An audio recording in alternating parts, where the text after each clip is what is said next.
नमस्कार साथियों, आज एक बार फिर मैं आपके सामने, आपको पता ही होगा कि मैं जब जब आया हूँ विवादों का एक पिटारा लेकर के आया हुआ हूँ कि झारखंड सरकार जिस तरह से लगातार नीतियों को हमारे सामने इतनी बहादुरी के साथ ला रही है जैसे कि वो कोई बहुत बड़ा काम कर रही है, लेकिन उसको ये सोचना चाहिए कि वो बार बार जो इस तरह का तुगलकी फरमान जारी करते हैं, क्या वास्तविक रूप से इससे झारखंडी युवाओं का फायदा होता है या फिर इसका फायदा कोई और बाहरी राज्य ले लेता है। जी हाँ दोस्तों, मैं बात करने जा रहा हूँ आज नियोजन नीति के बारे में।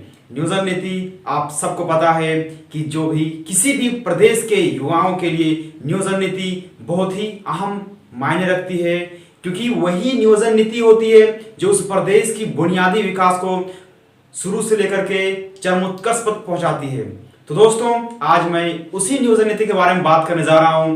कहीं ना कहीं हम सबको ये लग रहा है कि वर्तमान की जो सरकार है वो कहीं ना कहीं पिछले सरकार की ईगो को लेकर के अपने सारे कामों को इस तरह से सामने ला रही है जिससे साफ जाहिर हो रहा है कि ये पिछले सरकार से बदला चुकाने का प्रयास कर रही है। और इस बदले की भावनाओं में हम सारे अभ्यर्थी, झारखंड के जितने भी युवा हैं वो घिस रहे हैं, वो पिस रहे हैं। आपको बताते चलें कि आखिर जो नियोजन नीति अभी वर्तमान में जो बनाई गई है वो कोई नियोजन नीति नहीं बनाई गई है, बल्कि वो वही नियोजन नीति है जो पूर्ववर्ती सरकार रघुवर दास ने जिस नियोजन नीति को रद्द करके एक नया नियोजन नीति पारित किया था, उस नियोजन नीति को रद्द किया गया इस बार। और पूर्व नियोजन नीति 2016 से पूर्व जो भी नियोजन नीति झारखंड में लागू था उसी को फिर से लागू किया जा रहा है। आखिर मैं पूछना चाहता हूं इस सरकार से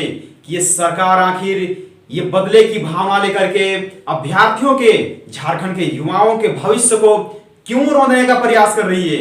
वो क्यों नहीं जानना चाह रही है कि इसके पीछे एक सोची समझी सियासत है जिसे सरकार नजरअंदाज कर दे रही है। ये अधिकारी जो मनमाने तरीके से झारखंडी युवाओं के भविष्य को कुचलने का प्रयास कर रही है, उसे बर्बाद करने का प्रयास कर रही है, ये माननीय मुख्यमंत्री को दिख नहीं रहा है। वो केवल बदले की भावना को लेकर के इस नियोजन नीति को रद्द कर रहे हैं। दोस्तों, मैं पूछना चाहता हूं कि आखिर पूर्ववर्ती सरकार ने जो 2018 में नियोजन नीति लाई थी उसमें क्या गलत था? उसमें तो स्पष्ट कहा गया था कि 2018 के बाद का जो नियोजन नीति लाई थी उसमें स्पष्ट कहा गया कि इसमें ग्रुप सी और ग्रुप डी की जितनी भी नौकरियां झारखंड में होगी वो झारखंडियों के लिए आरक्षित रहेगी और वह झारखंड के किसी भी जिला में आवेदन कर सकते हैं, ये था। लेकिन वर्तमान सरकार ने उस नियोजन नीति को हटा दिया, पूरी तरह से उसे मिटा दिया और कैबिनेट में फैसला आया कि हम इस नियोजन नीति से खुश नहीं हैं। हम झारखंडी युवाओं के हित में सोचते हैं और झारखंडी युवाओं के लिए एक नया नियोजन नीति लाएंगे।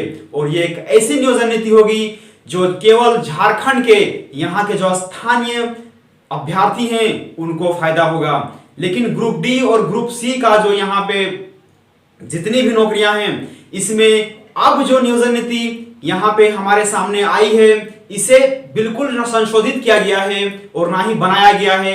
ये 2016 के पूर्व का नियोजन नीति है जिसमें स्पष्ट और साफ शब्दों में लिखा हुआ है कि इस नियोजन नीति के तहत जो 50% अनारक्षित कोटा का अभ्यर्थी है उसमें भारत के कहीं भी किसी भी कोने का अभ्यर्थी आकर के ग्रुप सी और ग्रुप डी की नौकरियों में अपना भागीदारी देंगे और वह अपना नौकरी यहां पे लेंगे।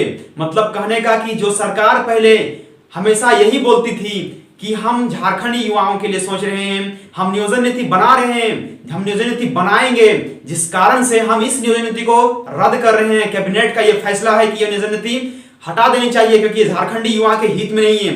लेकिन अब जो वास्तविक रूप से आप नियोजन नीति लेके आ रहे हैं, जो नियोजन नीति आपने दिया है 2016 के पहले का, उसमें तो 50% आरक्षण है बाहरियों के लिए, तो हम अभ्यर्थियों का क्या होगा? आखिर मैं पूछना चाहता हूं इस सरकारी तंत्र से कि आपने जो साजिश रची है इससे झारखंडी युवाओं का भविष्य को पूरी तरह से कुचलने का प्रयास किया गया है और इस नियोजन नीति के रद्द होने से झारखंड के लगभग पूरी तरह से 11,000 अभ्यर्थी प्रत्यक्ष रूप से प्रभावित हुए हैं। और आज जो काम सड़क पर उतर के अभ्यर्थी कर रहे हैं। ये तो काम था विपक्ष का, लेकिन आज विपक्ष भी सोई हुई है, डरी हुई है, सहमी हुई है। तो विपक्ष का काम अभ्यर्थी क्यों ना करें।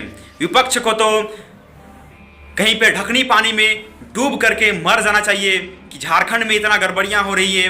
उन्हीं के नियोजन नीति को वापस ले लिया गया जो कि पूरी तरह से झारखंडी युवाओं के हित में था, और उनके नियोजन नीति को खारिज कर दिया गया, रद्द कर दिया गया कैबिनेट के फैसले ने। और विपक्ष ने कुछ नहीं किया। विपक्ष ने चुपचाप तमाशा बीन होकर के तमाशा देखा। इसमें जितना बराबर का हिस्सेदारी वर्तमान सरकार की है, उतना ही हिस्सेदारी विपक्ष का भी है, जो सोई हुई है, डरी हुई है और पूरी तरह से खामोश है। तो दोस्तों, यही चीज था जो मैं आपको आपके सामने लाने का प्रयास किया। तो आप इसे समझिए, देखिए और जानिए कि इस नियोजन नीति से कितना ज्यादा झारखंडी युवाओं का हित हो रहा है। आप खुद इसे देखिए और अभी वर्तमान में आप कोशिश कीजिए कि आप एक निर्णायक जंग की तैयारी कीजिए। अगर आप खुद सशक्त होकर के सामने नहीं आएंगे तो आपका अधिकार को छीन करके उन बाहरियों को दे दिया जाएगा। आपके अधिकार को पूरी तरह से हनन किया जा रहा है। आप पढ़े लिखे युवा हैं, आपको प्रत्यक्ष रूप से सामने आना चाहिए, क्योंकि अगर आज आप सामने नहीं आएंगे तो कल का पीढ़ी जो आएगी वो हम सबको कभी माफ नहीं करेगी, क्योंकि हम लोग आज अपने खुद के अधिकार को नजरअंदाज कर दे रहे हैं। तो आने वाला पीढ़ी भी हमें नजरअंदाज करेगी, हमें कोसेगी। आप सबका बहुत बहुत धन्यवाद। जोहार।